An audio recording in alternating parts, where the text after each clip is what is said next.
야, 김지한. 나 대기업 과장이야.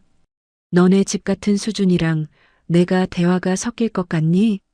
친정 이삿날 땀 흘리는 부모님을 뒤로하고 골프백을 챙기며 남편이 뱉은 말입니다. 고작 기름값이라며 던져준 10만 원. 그 모멸감이 제 서늘한 복수의 시작이었죠. 사랑이라는 콩깍지가 벗겨지자마자 깨달았습니다. 남편은 내 가족이 아니라 내 인생을 좀먹는 마이너스 자산일 뿐이라는 거요. 대기업 재무팀 에이스인 제가 그 오만한 남편을 서류 한 장으로 어떻게 탈탈 털어 길바닥으로 쫓아냈는지 궁금하시죠? 제 인생에서 쓸모없는 오물을 완벽하게 치워버린 그 속 시원한 이야기를 지금 바로 시작합니다. 새벽 공기가 유난히 차갑게 느껴지는 아침이었어요. 오늘은 저희 친정 부모님이 10년 넘게 사신 낡은 빌라를 떠나 작은 아파트로 이사하는 날입니다.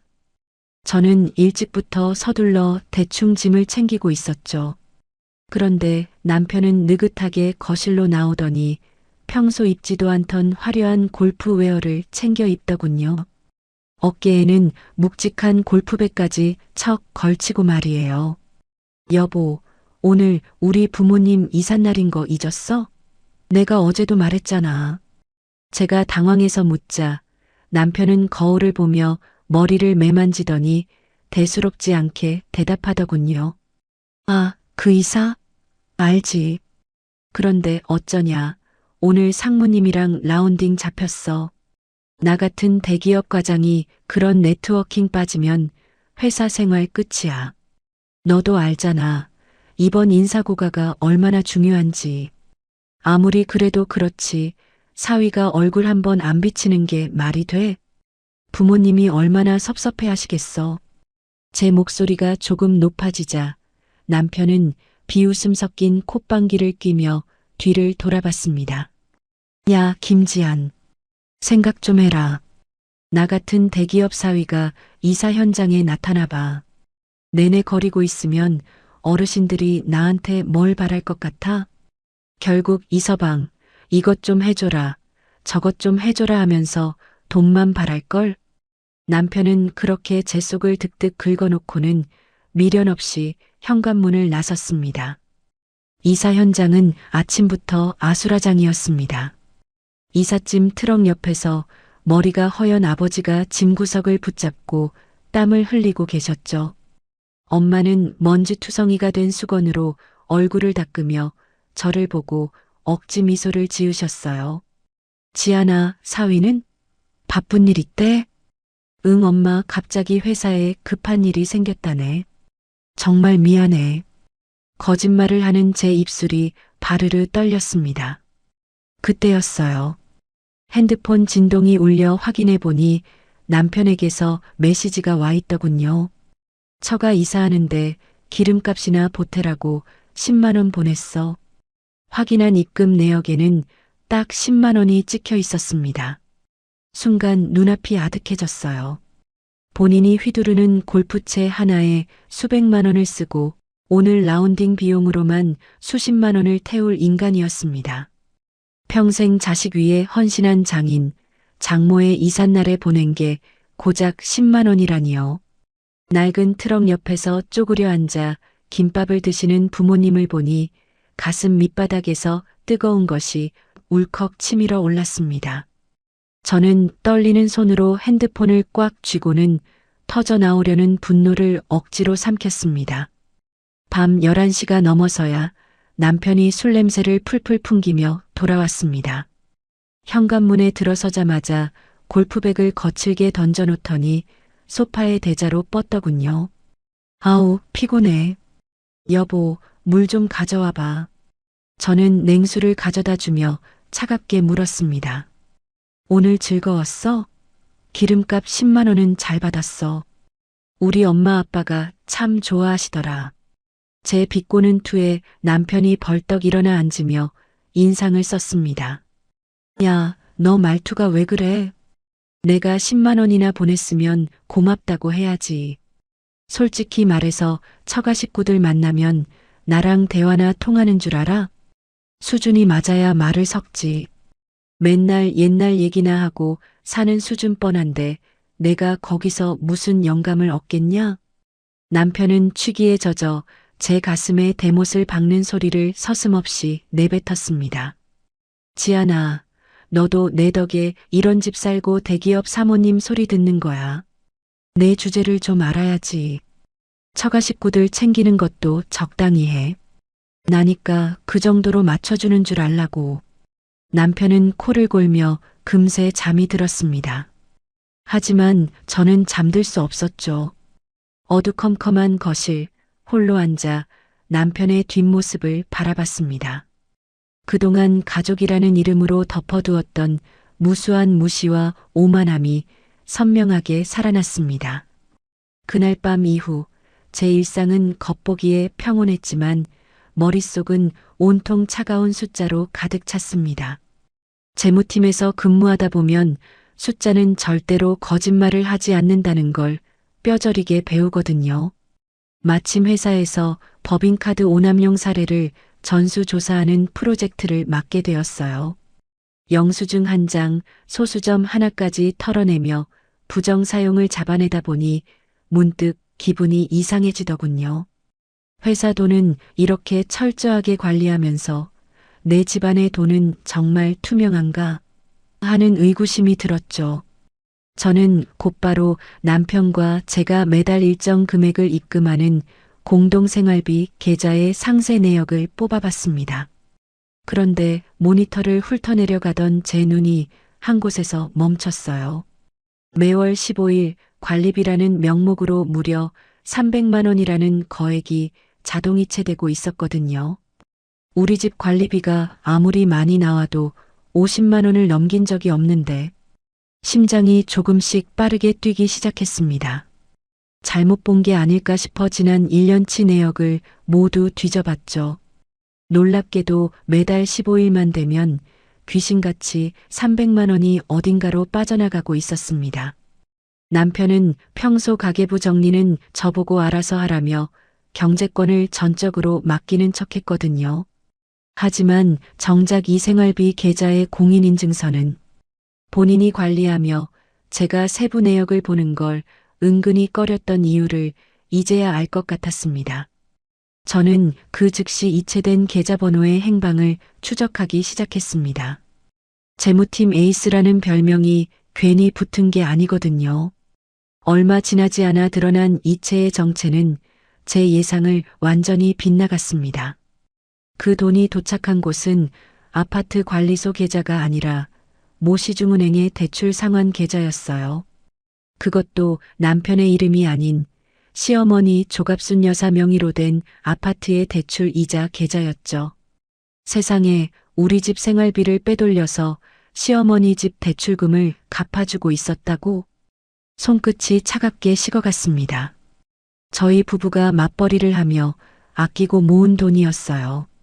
친정 엄마 이사할 때 10만 원을 던지며 유세를 떨던 남편이었습니다.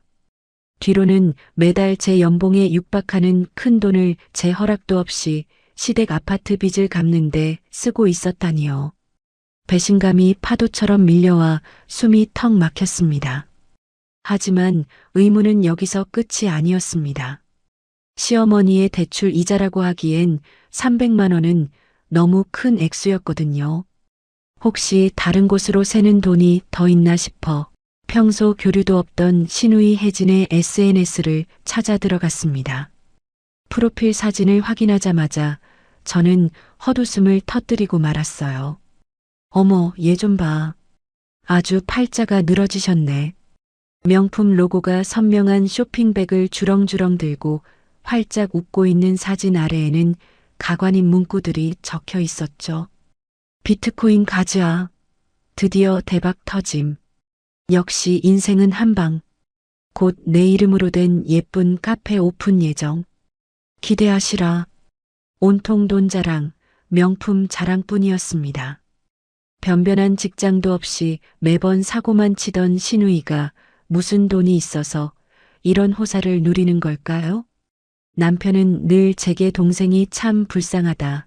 너는 대기업 다니니까 좀 이해해줘라 하며 감정에 호소하곤 했죠. 직감적으로 알 수 있었습니다. 그 유령 같은 300만 원, 그리고 신우이의 화려한 SNS 뒤에는 제 남편의 주머니, 아니, 우리 부부의 미래를 갉아먹은 검은 돈줄이 연결되어 있다는 사실을요.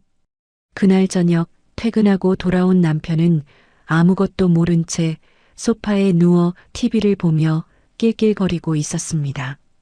그 해맑은 얼굴을 보니 속에서 천불이 났지만 저는 이를 악물고 평소처럼 미소를 지었습니다. 아직은 터뜨릴 때가 아니라는 걸 본능적으로 느꼈으니까요. 여보 왔어? 오늘 회사에서 별일 없었어? 응, 뭐 늘 똑같지. 당신은? 오늘 퇴근이 좀 늦었네. 남편의 대수롭지 않은 물음에 저는 속으로 대답했습니다. 그래, 당신은 늘 똑같겠지. 내 돈으로 생색내고 내 돈으로 동생 뒷바라지하는 그 역겨운 생활 말이야. 저는 조용히 안방으로 들어가 비밀번호가 걸린 개인 폴더를 열었습니다. 그리고 오늘 찾아낸 이체 내역서와 신우이의 SNS 캡처본을 차곡차곡 저장했습니다. 가계부 속에 숨어있던 유령이 드디어 제 모습을 드러내기 시작했거든요. 며칠이 지나도 신우이의 화려한 SNS 사진들이 머릿속에서 떠나질 않더군요. 분명히 제가 모르는 거대한 구멍이 우리 가정 경제에 뚫려 있다는 확신이 들었습니다. 남편이 샤워를 하러 들어간 사이 저는 평소 근처에도 가지 않던 남편의 서재 책상을 뒤지기 시작했어요. 서류 뭉치 깊숙한 곳, 낡은 파일철 하나가 손에 잡혔습니다. 그걸 펼쳐든 순간 제 손이 눈에 띄게 떨려왔죠. 이게 다 뭐야? 3억? 지금 내가 본 게 3억이라고? 거기엔 은행 대출 약정서뿐만 아니라 남편의 사내 퇴직금, 중간 정산 서류까지 들어 있었습니다. 합산 금액은 무려 3억 원. 우리 부부가 아파트를 사기 위해 피땀 흘려 모은 종잣돈과 남편의 미래, 자산이 통째로 증발해버린 겁니다. 서류상의 대출 목적은 가게 자금이었지만 실제론 신우이의 카페 창업 자금과 시어머니의 빚 잔치로 흘러간 정황이 명백했습니다.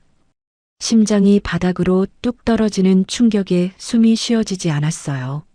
얼마 후 샤워를 마치고 가벼운 차림으로 나오는 남편을 거실 식탁에 앉혔습니다. 저는 아무 말 없이 식탁 위로 그 두툼한 서류 뭉치를 툭 던졌어요. 종이가 흩어지며 남편의 발등 근처로 떨어졌죠. 남편은 서류를 확인하자마자 얼굴이 순식간에 흑빛으로 변했습니다. 설명해봐. 이 3억 다 어디로 갔어? 우리 몰래 퇴직금까지 정산해서 대체 뭘 한 거야? 제 목소리는 떨리고 있었지만 남편은 잠시 당황하는 듯 하더니 이내 눈빛이 사납게 변하더군요. 오히려 적반하장으로 소리를 지르며 식탁을 내리쳤습니다. 야, 너 남의 서랍을 함부로 뒤져? 이게 지금 뭐 하는 짓이야? 그래, 내가 좀 썼다. 내 동생, 내 핏줄이 길바닥에 나앉게 생겼는데 오빠가 돼서 모른 척해? 너는 피도 눈물도 없니? 사람이 어떻게 그렇게 돈밖에 몰라. 돈밖에 모르는 건 당신이지. 우리 상의 한마디 없이 퇴직금까지 손을 대? 그게 당신 혼자 만든 돈이야? 내가 생활비 아끼고 당신 뒷바라지에서 만든 우리 미래잖아. 남편은 기가 막힌다는 듯 헛웃음을 지으며 저를 위아래로 훑어봤습니다. 그 눈빛에는 저를 동반자가 아닌 하수인을 대하는 듯한 오만함이 가득했죠. 지안아, 착각하지 마. 냉정하게 따져보자고. 나 대기업 과장이야. 너는 고작 대리고. 내 연봉이 너보다 훨씬 높은데 내가 내 돈 좀 내 마음대로 쓰는 게 무슨 큰 죄야? 내 연봉이 높으니 집안일에 대한 내 지분과 권리도 그만큼 높은 거 아니겠어? 어디 대리가 과장한테 이래라 저래라야? 남편은 마치 부하 직원을 훈계하듯 손가락질을 하며 말을 이어갔습니다. 내가 번 돈으로 내 가족 돕겠다는데 네가 왜 난리야?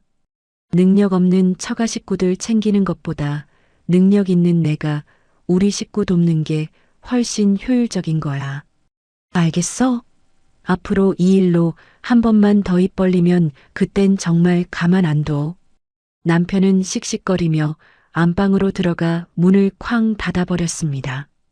텅 빈 거실에 홀로 남은 저는 바닥에 흩어진 서류들을 하나하나 다시 주워 모았습니다. 눈물은 나오지 않았어요. 대신 아주 차가운 이성이 머릿속을 지배하기 시작했죠. 그동안 이 사람을 내 남편, 내 가족이라고 믿었던 제 자신이 한심하게 느껴졌습니다. 하지만 이제 확실해졌네요. 이 남자는 더 이상 제 삶의 동반자가 아닙니다. 제 인생의 장부를 갉아먹고 미래의 수익률을 마이너스로 만드는 최악의 손실 자산일 뿐이죠.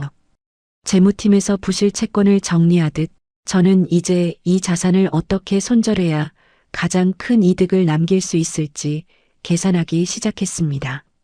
서재에서 발견한 3억의 진실이 채 가시기도 전이었죠. 마치 약속이라도 한 듯 다음 날 아침 일찍부터 시어머니 조갑순 여사가 저희 집을 급습했습니다. 벨소리부터가 유난히 당당하더군요. 문을 열자마자 사과 한마디 없이 거실 상석에 턱하니 앉으시더니 오히려 저를 째려보며 입을 떼셨습니다. 야, 지안아. 너 어제 민준이한테 돈 문제로 소리 지르고 난리 쳤다며? 내가 참 기가 막혀서 잠이 안 오더라. 어머님, 민준 씨가 상의도 없이 퇴직금까지 깨서 3억이나 대출을 받았어요. 그 돈이 다 어머님 댁이랑 아가씨한테 갔다는데 제가 가만히 있어야 하나요? 제 말이 끝나기도 전에 시어머니는 콧방귀를 뀌며 손사래를 쳤습니다. 능력 있는 오빠가 하나뿐인 여동생 돕는 게 당연한 거지. 그게 무슨 대수라고 유난이니? 민준이가 대기업 과장인데 그 정도 돈도 못 써? 너도 똑같이 대기업 다니면서 월급 꼬박꼬박 받잖아. 그런 애가 왜 이렇게 인색하게 굴어? 사람이 마음을 넓게 써야 복이 들어오는 법이야. 잘못을 저지른 쪽은 시댁인데 마치 제가 큰 죄라도 지은 사람처럼 몰아세우는 그 뻔뻔함에 기가 찼습니다. 그때 현관문을 벌컥 열고 신우이가 들어오며 한술 더 뜨더군요. 언니, 솔직히 말해서 오빠가 그 돈 안 갚겠대요? 나중에 내가 카페 대박 나면 내가 다 갚을 건데 왜 그렇게 예민하게 굴어요?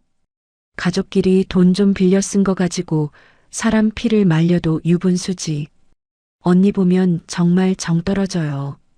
아가씨, 그게 빌린 거예요? 증빙 하나 없이 그냥 가져간 거잖아요. 나중에 법적으로 문제가 될 수도 있어요. 제 지적에 혜진이는 오히려 눈을 동그랗게 뜨며 적반하장으로 나왔습니다. 어머, 언니 진짜 무섭다. 오빠가 번 돈 오빠가 쓰겠다는데 왜 언니가 감나라 배나라예요? 오빠가 불쌍하다 정말. 집에 오면 이런 숨막히는 소리만 들어야 하니 원. 저는 그들의 얼굴을 하나하나 뜯어보았습니다. 미안함이라곤 눈곱만큼도 찾아볼 수 없는 완벽한 가해자들의 연대였죠.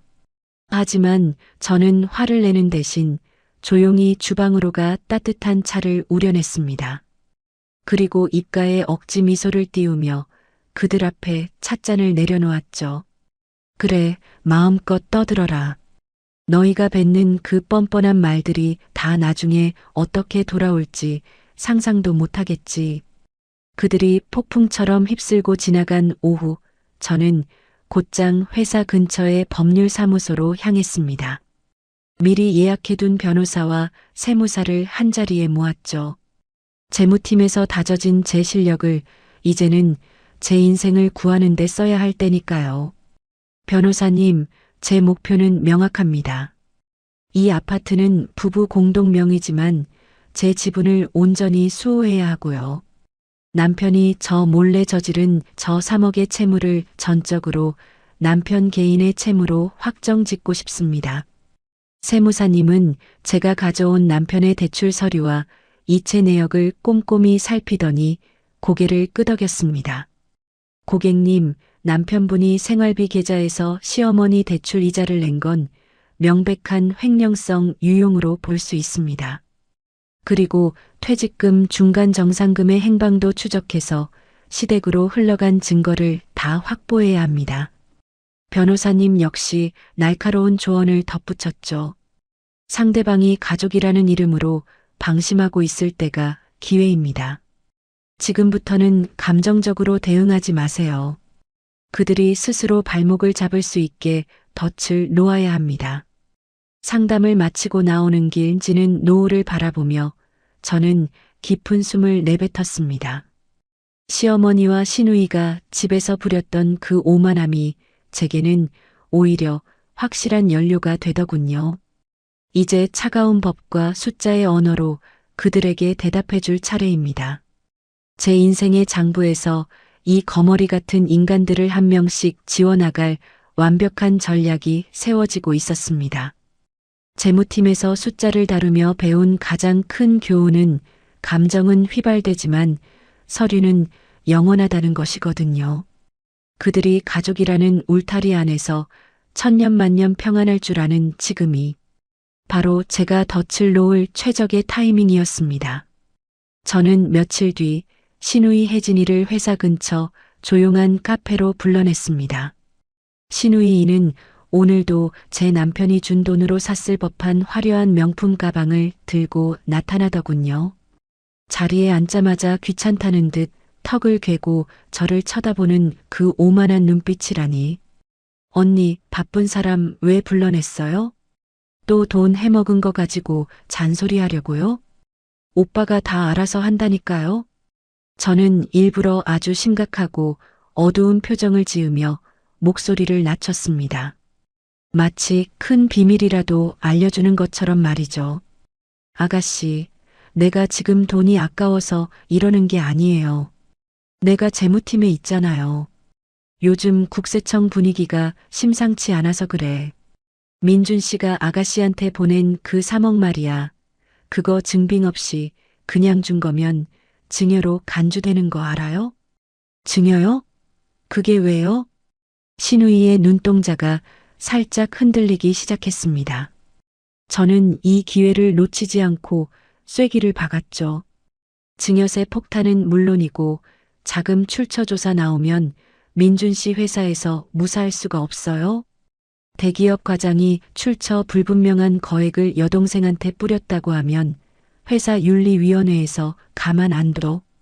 자칫하면 횡령 의심까지 받아서 징계당할 수도 있어요. 민준 씨 직장 잃으면 아가씨 카페 오픈은커녕 지금 누리는 거 다 토해내야 해.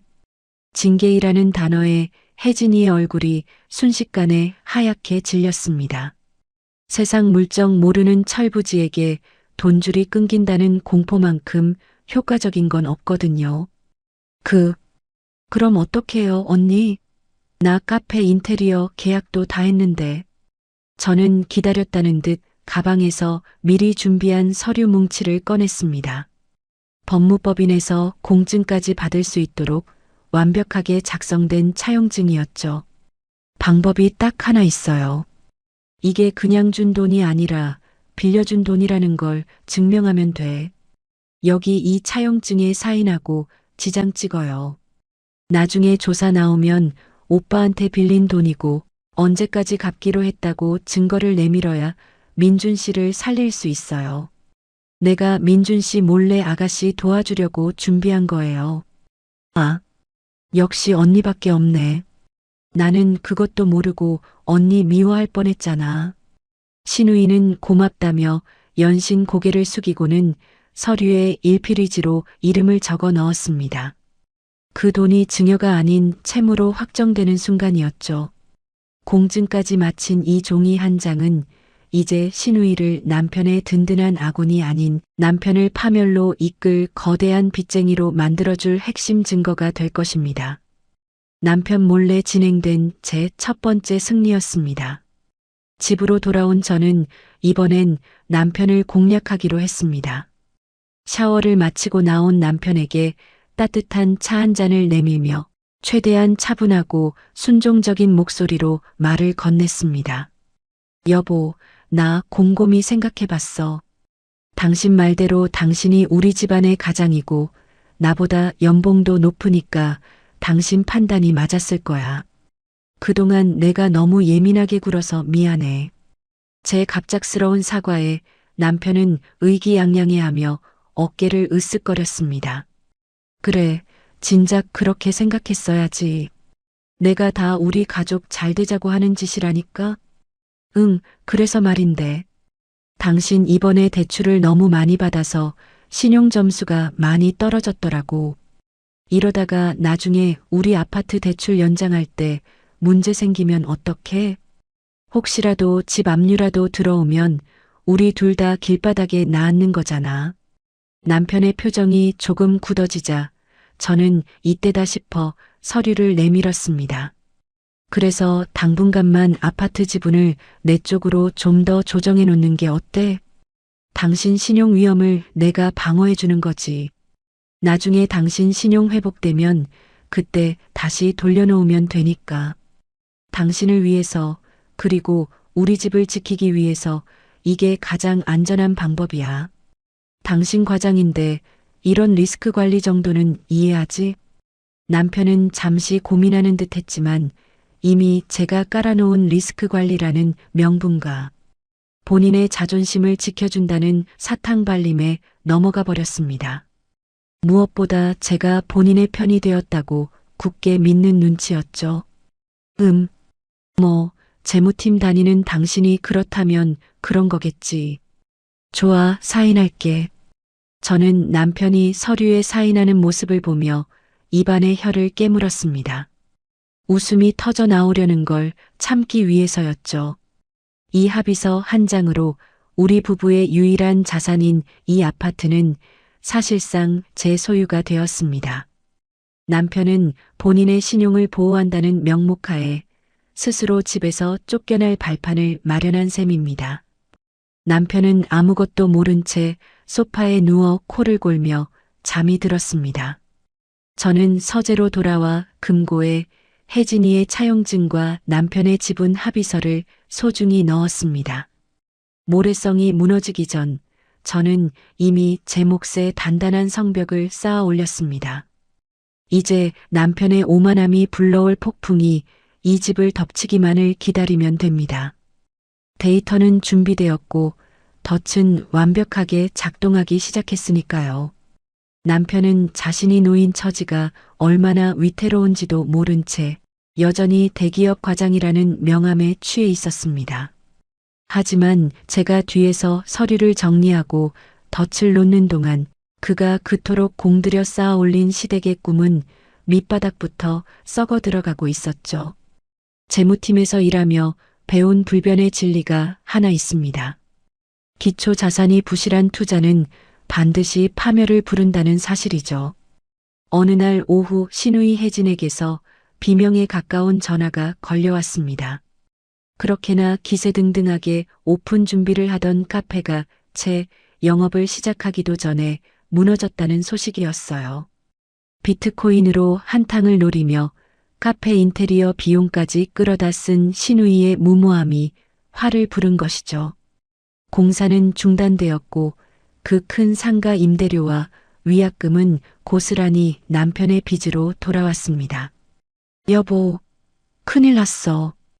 혜진이가 사채를 썼나 봐. 퇴근한 남편의 얼굴은 잿빛이었습니다. 시어머니 집 앞에 험악하게 생긴 사람들이 찾아와 행패를 부린다는 소식에 남편의 손이 덜덜 떨리고 있었죠. 저는 속으로 비웃었지만 겉으로는 세상에서 가장 놀란 표정을 지어 보였습니다. 세상에 사채라니? 당신이 준 돈도 부족해서 사채까지 쓴 거야? 여보, 일을 어쩌면 좋아. 당신 회사에는 알려지면 안 되잖아.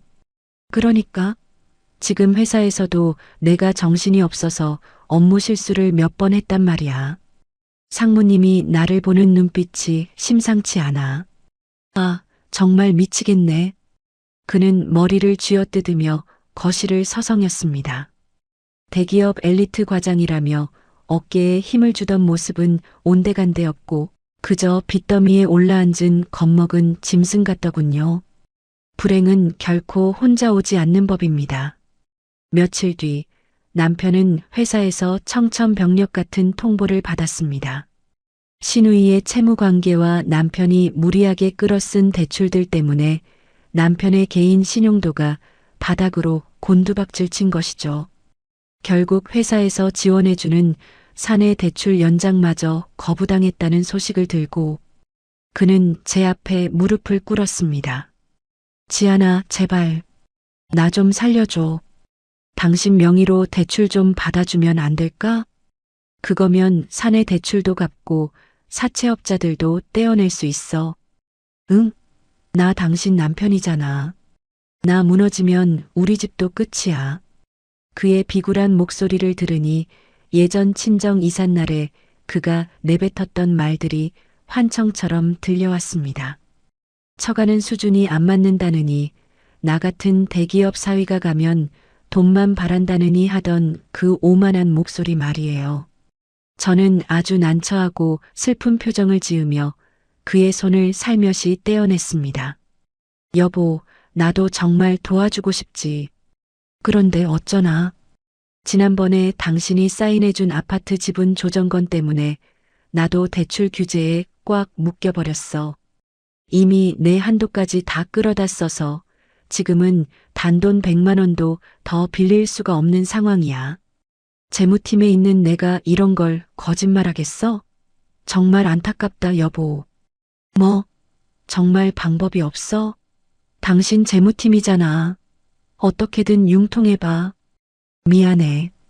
법과 규정이 그런 걸 어쩌겠어. 당신이 그랬잖아. 당신은 과장이고 난 대리라고. 과장인 당신도 해결 못하는 일을 고작 대리인 내가 어떻게 하겠니? 제가 던진 말에 남편의 얼굴이 일그러졌습니다.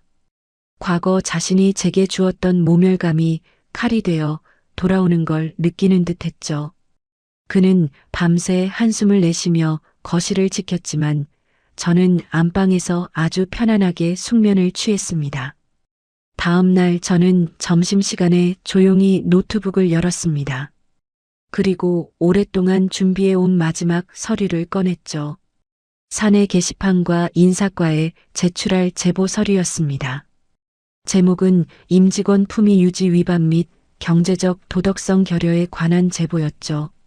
남편이 지인들에게 우리 부부 공동 자산을 동의 없이 빼돌려 투자한 정황, 신우이의 사채 문제로 인해 회사 업무에 차질을 빚고 실수를 연발한 사례들, 그리고 무엇보다 대기업 과장이라는 직위를 이용해 주변에 거짓 정보를 흘리며 금전적 이득을 취하려 했던 정황들을 날카롭게 정리했습니다. 재무팀 에이스답게 모든 증거는 날짜별, 항목별로 깔끔하게 첨부했습니다. 남편이 그토록 자랑스러워하던 대기업 과장이라는 명함이 사실은 얼마나 허술한 모래성 위에 세워진 것인지 증명할 시간이었죠. 여보, 당신이 그토록 사랑하는 높으신 분들과의 네트워킹. 이제 그분들이 당신을 어떻게 평가할지 기대되지 않아? 저는 모니터 속 남편의 인사 기록 카드를 바라보며 차갑게 미소 지었습니다. 그가 친정 부모님의 눈물 젖은 이삿날에 던졌던 그 오만함의 대가는 이제 그의 평생 직장과 명예가 통째로 날아가는 것으로 치러질 것입니다. 서류를 전송하기 직전 저는 마지막으로 오타가 없는지 확인했습니다. 숫자는 거짓말을 하지 않고 서류는 자비가 없는 법이니까요. 남편의 직장 생활이 모래성처럼 서서히 허물어지는 동안 시댁이라는 성벽은 훨씬 더 처참하고 요란하게 무너져 내렸습니다.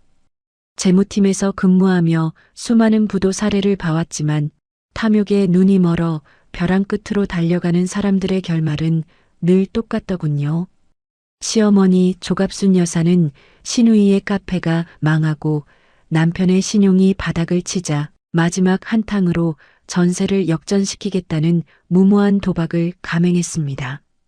어디서 들었는지 출처도 불분명한 지인의 말만 믿고 개발 제한 구역으로 묶인 임야를 금싸라기 땅이라며 덥석 사들인 것이죠. 그것도 모자라 살고 계시던 아파트까지 담보로 잡혀 기획 부동산에 남은 전 재산을 쏟아부으셨다니 정말 대단한 배짱이 아닐 수 없었습니다. 결국 그 땅은 평생 개발될 리 없는 맹지였고 화려한 분양 사무소는 하룻밤 사이에 흔적도 없이 사라졌습니다. 시어머니가 금지옥 옆 아들의 퇴직금까지 끌어다 지키려 했던 그 집은 결국 감당할 수 없는 이자, 폭탄을 맞고 경매로 넘어가고 말았습니다. 그 소식을 들은 날 밤 남편은 제 앞에 거의 엎드린 채로 울먹이며 빌더군요. 그동안 저를 데리라고 무시하며 과장 행세를 하던 기세는 온데간데 없고 오직 비굴한 애원만이 거실을 채웠습니다. 여보, 지안아. 제발 한 번만 도와줘. 우리 엄마 갈 곳이 없어. 짐 다 빼고 내일이면 길거리에 나앉게 생겼단 말이야. 우리 집 방 하나라도 좀 내주자. 어머님이 당신한테 했던 무례한 행동들 내가 다 사과할게. 일단 사람부터 살리고 봐야 하잖아. 응. 남편은 제 바짓가랑이를 붙잡을 기세로 매달렸습니다. 저는 차갑게 식은 눈으로 그를 내려다보며 예전에 그가 제게 했던 말을 그대로 돌려주었습니다. 여보, 당신이 그랬잖아. 수준이 맞아야 대화를 하고 같이 산다고. 우리 집은 당신이 그토록 자랑스러워하는 대기업 과장 사모님이 사는 곳인데 사기당해서 집 날린 분이랑 같이 살면 내 격이 뭐가 되겠어?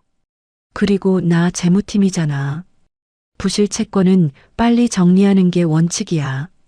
이미 망해버린 시댁 식구들을 우리 집에 들이는 건 내 인생 장부에 독을 푸는 거랑 똑같아. 어떻게 말이 그래? 아무리 그래도 우리 엄마야. 당신 정말 이렇게 냉혈한이었어?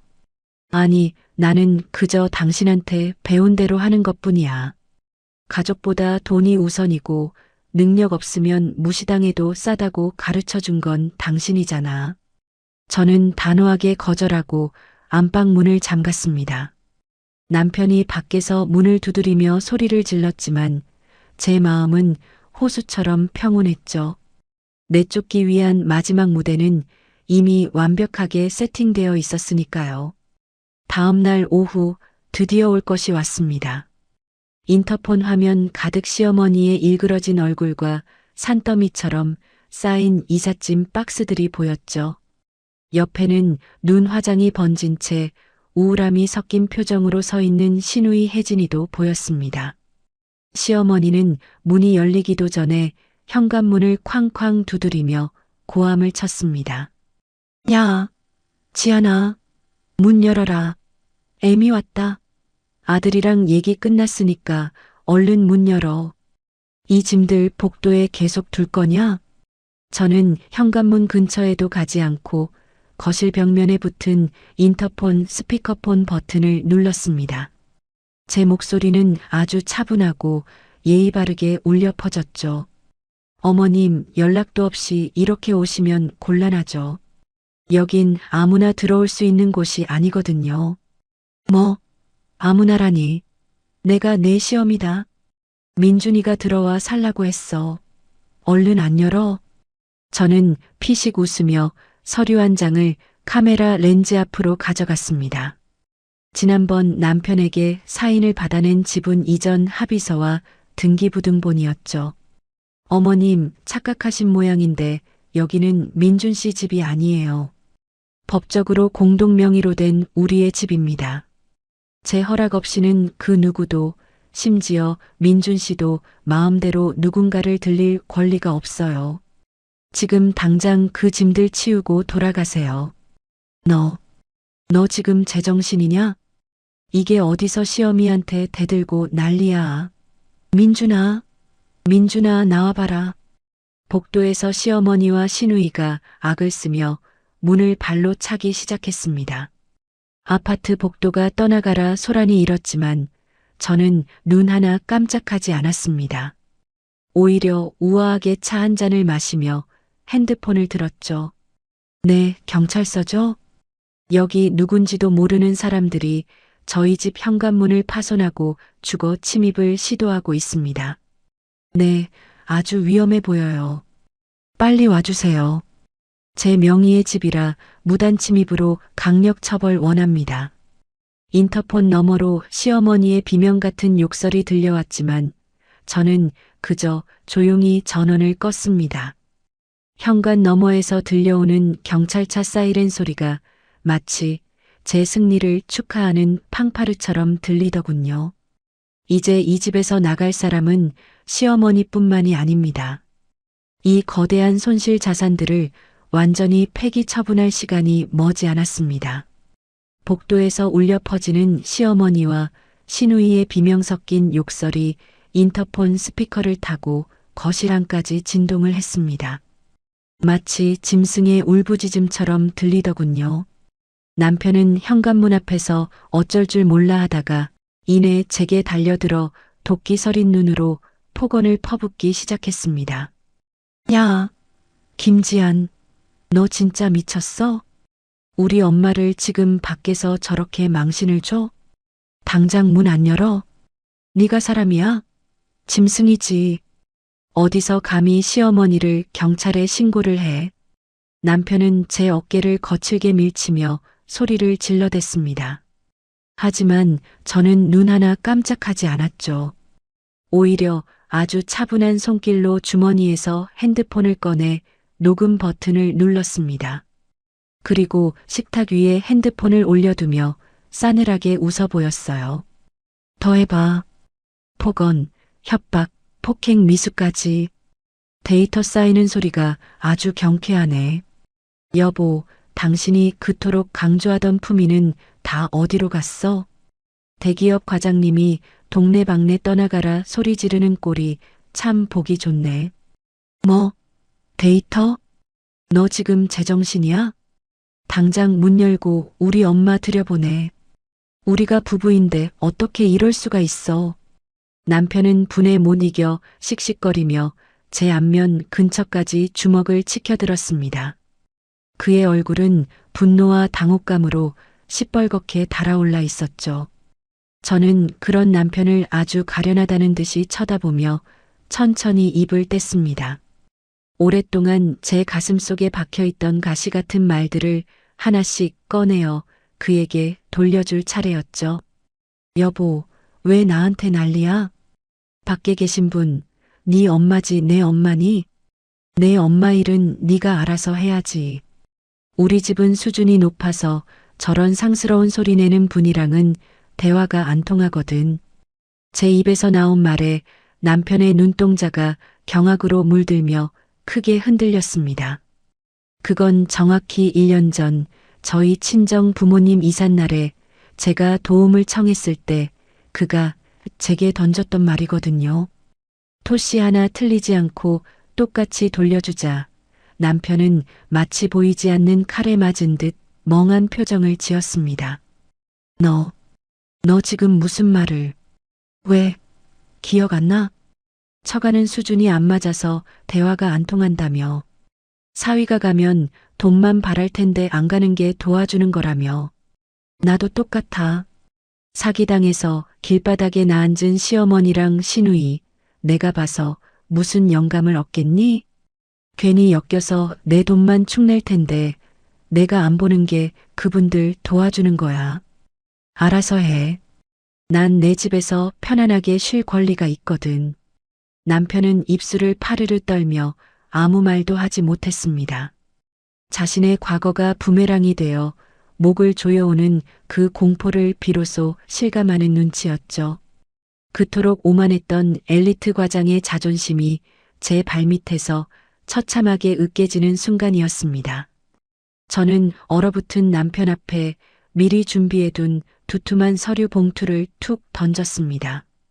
봉투 안에는 그동안 제가 재무팀 에이스로서 공들여 수집한 모든 데이터가 들어 있었죠. 자, 이제 비즈니스 얘기 좀 할까?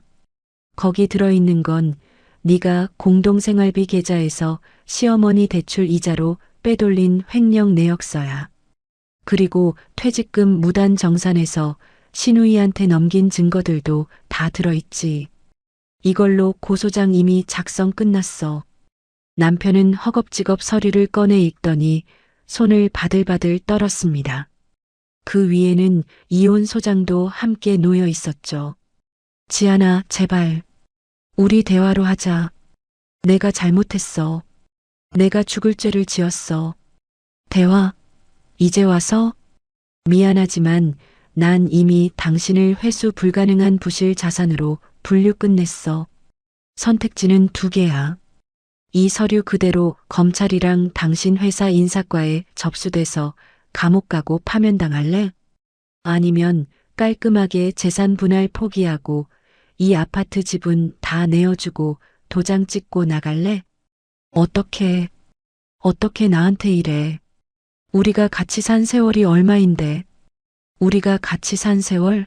아, 그 10만 원짜리 세월 말하는 거야? 우리 부모님 땀 흘리며 이사할 때 당신이 던져준 그 가벼운 10만 원. 그 무게만큼만 당신 대우해 주는 거니까 억울해하지 마. 현관 밖에서는 경찰이 도착했는지 시어머니의 비명 섞인 항의가 더욱 거세졌습니다. 저는 남편의 손에 펜을 쥐어주며 싸늘하게 덧붙였습니다. 선택해. 지금 안 찍으면 밖에서 경찰이랑 같이 기다리는 시어머니 곁으로 당신도 바로 보내줄게. 감옥 갈래? 아니면 빈손으로 나갈래? 남편은 흐느끼며 펜을 고쳐주었습니다. 그가 자랑하던 모든 권위와 오만이 단 몇 장의 종이 앞에서 맥없이 무너져 내리고 있었습니다. 제 인생의 장부에서 가장 큰 오점이었던 이 남자를 드디어 폐기하기 직전이었습니다. 남편의 손에서 떨구어진 펜이 식탁 위를 구르며 둔탁한 소리를 냈습니다. 그 소리는 마치 우리 부부의 껍데기뿐이었던 결혼 생활이 완전히 끝났음을 알리는 종소리 같았죠. 하지만 현실은 드라마처럼 도장 하나로 끝나는 게 아니었습니다. 남편은 마지막까지 비굴하게 변호사를 선임해 어떻게든 제 몫의 아파트를 나누려 발악하더군요. 하지만 재무팀 에이스인 제가 준비한 데이터는 남편이 고용한 변호사조차 질리게 만들 정도로 치밀했습니다. 법률사무소 회의실, 남편 측 변호사는 제가 내민 서류 뭉치를 훑어보더니 깊은 한숨을 내쉬었습니다. 제가 미리 받아둔 신우이의 차용증, 남편이 스스로 사인한 지분 이전 합의서, 그리고 10원 단위까지 맞춰진 생활비 유용 내역서까지. 그건 단순한 종이가 아니라 남편의 목을 죄는 완벽한 포위망이었으니까요. 민준 씨, 이건 승산이 없습니다. 부인께서 준비하신 증거들이 너무 명확해요. 횡령으로 형사 고소까지 진행되면 과장직 유지도 불가능할 텐데 차라리 재산 분할 포기하고 합의 이혼으로 끝내는 게 최선입니다. 변호사의 냉정한 권고에 남편은 넋이 나간 표정으로 저를 바라봤습니다. 한때 대기업 과장이라며 어깨에 힘을 주고 저를 데리라 무시하던 그 당당함은 찾아볼 수 없었죠. 결국 그는 바들바들 떨리는 손으로 이혼 서류에 최종 서명을 마쳤습니다. 제 인생의 장부에서 거대한 손실 자산이 공식적으로 폐기 처리되는 순간이었습니다. 짐을 싸서 나가는 날 아파트 단지 입구는 그야말로 아수라장이었습니다. 경찰의 경고에도 불구하고 시어머니 조갑순 여사와 시누이 혜진이는 단지 입구에서 악을 쓰며 대기하고 있었죠. 남편이 커다란 이민 가방 2개를 낑낑대며 끌고 나오자 시어머니는 기다렸다는 듯 저를 향해 손가락질하며 욕설을 퍼부었습니다. 이 독한 년아, 네가 사람이야? 내 아들을 알몸으로 쫓아내고 너 혼자 잘 먹고 잘 살 것 같아? 천벌을 받을 거다, 이 여우 같은 년아. 복도와 단지 내에 시어머니의 상스러운 목소리가 울려 퍼졌지만 저는 차분하게 핸드폰을 들어 이미 대기 중이던 경찰관들에게 신호를 보냈습니다. 경찰관님 말씀드린 대로 저분들 저희 집 접근금지 가처분 신청 중인 분들입니다. 지금 주거침입 시도와 영업방해, 모욕죄로 현행범 체포 요청합니다. 지난번처럼 훈방 조치로 끝내지 마시고 강력하게 대응해 주세요. 경찰들이 다가가 제지하자 시어머니는 바닥에 드러누워 발을 굴렀고 시누이는 창피한 줄도 모르고 소리를 질러댔습니다. 저는 그 처참한 광경을 거실 베란다 창 너머로 내려다봤습니다. 남편은 그 아수라장 한가운데서 고개를 푹 숙인 채 자신이 그토록 무시했던 처가 수준보다 훨씬 더 밑바닥으로 추락한 가족들을 보며 망연자실해 있었죠. 철저하게 고립된 그들의 모습은 마치 난파선에서 서로를 핥히는 생쥐들 같았습니다. 남편이 마지막 짐을 챙겨 현관을 나서기 직전 그는 신발장 앞에서 멈춰서서 저를 돌아봤습니다. 눈에는 눈물이 그렁그렁 맺힌 채로 아주 억울하고 원망 섞인 목소리로 묻더군요. 지아나, 정말 이럴 수 있어? 우리가 사랑해서 결혼한 사이인데 어떻게 이렇게 한순간에 남보다 못한 괴물이 될 수 있냐고. 정말 나한테 미안한 마음도 단 1%의 정서린 마음도 없는 거야? 괴물이라니요. 누가 누구를 괴물로 만들었는지 정말 모르는 걸까요? 저는 아무 말 없이 서랍장에서 낡고 꼬질꼬질한 종이 한 장을 꺼냈습니다. 남편이 친정 이삿날 기름값이나 하라며 생색내듯 던졌던 바로 그 10만 원권 수표였죠. 저는 그 수표를 남편의 가슴팍에 툭 던졌습니다. 미안함? 당신이 우리 부모님 이삿날에 던졌던 이 10만 원에 다 들어있었잖아. 당신이 내 부모님을 10만 원짜리로 대우했을 때 우리 사이의 정은 이미 이 종이 조각처럼 구겨져서 쓰레기통에 처박혔어. 나한테 서운해하지 마. 난 그저 당신이 가르쳐준 대로 당신의 가치를 당신 식대로 계산해서 돌려주는 것뿐이니까. 남편은 제 가슴에 떨어져 바닥으로 추락한 10만 원권 수표를 멍하니 내려다봤습니다. 그 수표는 그가 평생을 살아오며 가졌던 오만함과 무시의 결과물이었죠. 저는 그가 대답할 틈도 주지 않고 현관문을 쾅 닫아버렸습니다. 띠링. 도어락이 잠기는 경쾌한 소리가 들렸습니다. 이제 이 집안에 남은 오물은 하나도 없습니다. 완벽한 청소가 끝난 거실에는 오직 맑은 공기와 고요한 평화만이 감돌고 있었습니다. 저는 창문을 활짝 열었습니다. 남편과 그 가족의 악취가 완전히 빠져나갈 수 있도록 말이죠. 닫혔던 현관문을 다시 열었을 때 남편은 계단 참에 주저앉아 바닥에 떨어진 수표를 멍하니 바라보고 있었습니다. 그의 어깨는 처량하게 휘어 있었고 한때 대기업 과장이라며 빳빳하게 세우던 목등미는 이제 한없이 가늘고 초라해 보였죠. 저는 구겨진 10만 원권 수표를 발끝으로 툭 차서 그의 구두 앞에 밀어주었습니다. 가져가. 당신이 우리 부모님 이사할 때 기름값이나 하라며 던져줬던 그 귀한 돈이잖아. 지금 당신 꼴을 보니까 그 10만 원이 당신 전 재산보다 더 가치 있어 보이네. 남편이 떨리는 손으로 수표를 집어들자 저는 차가운 미소를 지으며 한마디를 더 얹어주었습니다. 그걸로 기름값이나 해. 아, 새 식구 짜장면 곱빼기로 시켜 먹으면 딱 맞겠네. 군만두 서비스는 주인이 인심 쓰면 나올지도 모르겠다. 당신이 우리 친정 식구들을 10만 원짜리로 봤던 것처럼 나도 이제 당신 가족을 딱 그만큼의 가치로만 매겨줄게. 그러니 억울해하지 말고 감사히 받아가. 남편은 대꾸도 하지 못한 채 짐 가방을 끌고 엘리베이터로 향했습니다.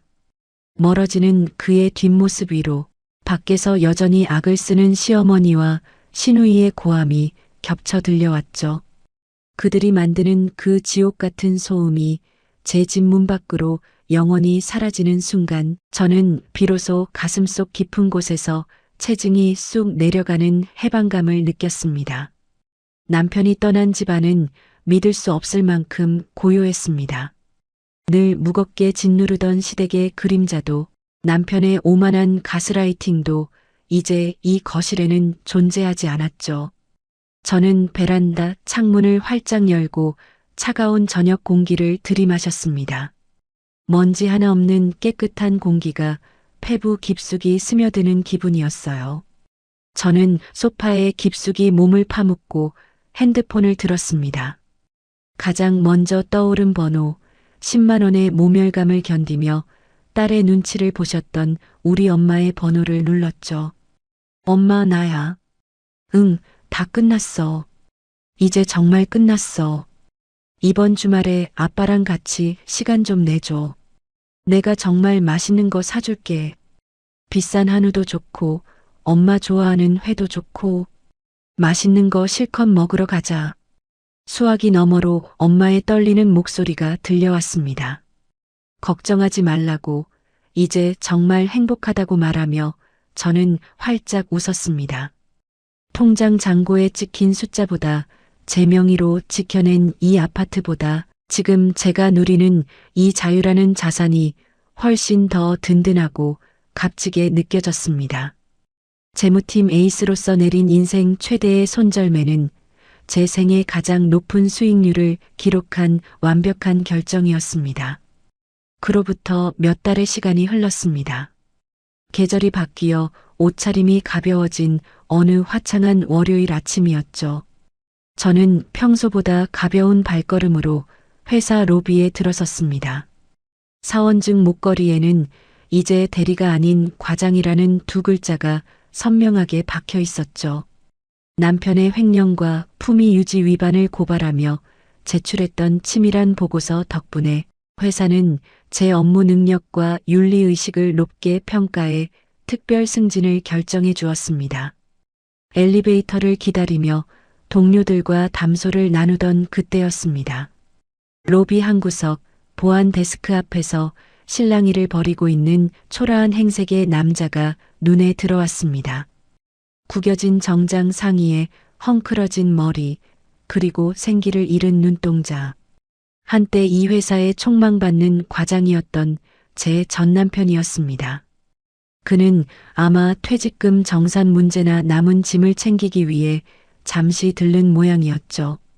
그는 저와 눈이 마주치자마자 벼락이라도 맞은 듯 멈춰 섰습니다. 반가움인지 원망인지 아니면 후회인지 모를 복잡한 감정이 그의 얼굴을 스치고 지나갔습니다. 그는 입술을 달싹이며 제게 다가오려 했죠. 지아나, 과장 승진했다며. 축하해.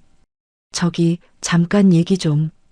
하지만 저는 그가 말을 끝마치기도 전에 고개를 돌렸습니다.